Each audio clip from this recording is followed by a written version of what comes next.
अस्सलाम वालेकुम। Asia 41 news के साथ मैं हूं आपकी मेजबान अमना अब्बास। खबर शामिल करते हैं झंग से। हमारे ब्यूरो चीफ राना मोहम्मद शाहिद के मुताबिक डिप्टी कमिश्नर मोहम्मद अरशद भट्टी की ज़ेर सदारत काश्तकारों को हुकूमती नीरखों पर खाद की फराहमी के हवाले से इजलास मुनक्किद हुआ। इजलास में एडिशनल डिप्टी कमिश्नर अहमद रजा सरा, डिप्टी डायरेक्टर ज़राअत तौसीफ अख्तर हुसैन समेत फर्टिलाइजर कंपनियों के नुमाइंदान और किसान तंजीमों के रहनुमाओं ने शिरकत की। इजलास में गंदम की बुवाई पर खाद की डिमांड और सप्लाई का जायजा लिया गया। डिप्टी कमिश्नर ने फर्टिलाइजर कंपनियों के नुमाइंदों को डिमांड के मुताबिक खाद मंगवाने की हदायत करते हुए कहा कि जिला भर में गंदम की बुवाई और पानी की वक्त कोई किल्लत मौजूद नहीं होनी चाहिए। फर्टिलाइजर कंपनियां कल तक तमाम रिकॉर्ड जमा करवाएं। उन्होंने मजीद कहा कि किसान और जिम्मेदारों को हुकूमती रेट पर खाद की फराहमी को यकीनी बनाया जाएगा। खाद का मसनूई बहरान पैदा करने या नाजायज मुनाफाखोरी करने वाले डीलर के खिलाफ कार्रवाई होगी।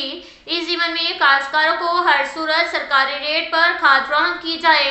ओवर चार्जिंग और जखीरा अंदोजी की हरगिज इजाजत नहीं दी जाएगी और इस गैर कानूनी काम में मुलविस अफराद के साथ सख्ती से निपटा जाएगा।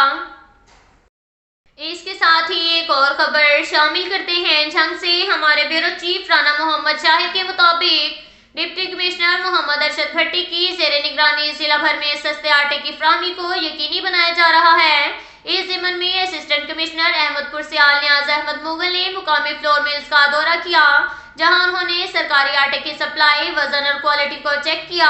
असिस्टेंट कमिश्नर ने फ्लोर मिल की इंतजामिया को सख्ती से हदायत की कि वो हुकूमती SOPs के मुताबिक सस्ते आटे की फराहमी को यकीनी बनाएं। इस मौका पर असिस्टेंट कमिश्नर अहमदपुर सियाल नियाज अहमद मुगल ने कहा कि डिप्टी कमिश्नर मोहम्मद अरशद भट्टी की हदायत के मुताबिक रोजाना की बुनियाद पर सप्लाई जारी है। तहसील में अहम मुकामात समेत करियाना शॉप्स पर 10 किलो आटा का थैला 648 रुपए में दस्तयाब है। उन्होंने शहरियों से अपील की कि अगर कोई दुकानदार इससे जायद कीमत वसूल करें तो इसके खिलाफ फौरी शिकायत असिस्टेंट कमिश्नर ऑफिस में जमा करवाएं। अब तक के लिए इतना ही काफी है। मिलते हैं अगले बुलेटिन में, हमारे साथ रहिएगा। अल्लाह हाफिज।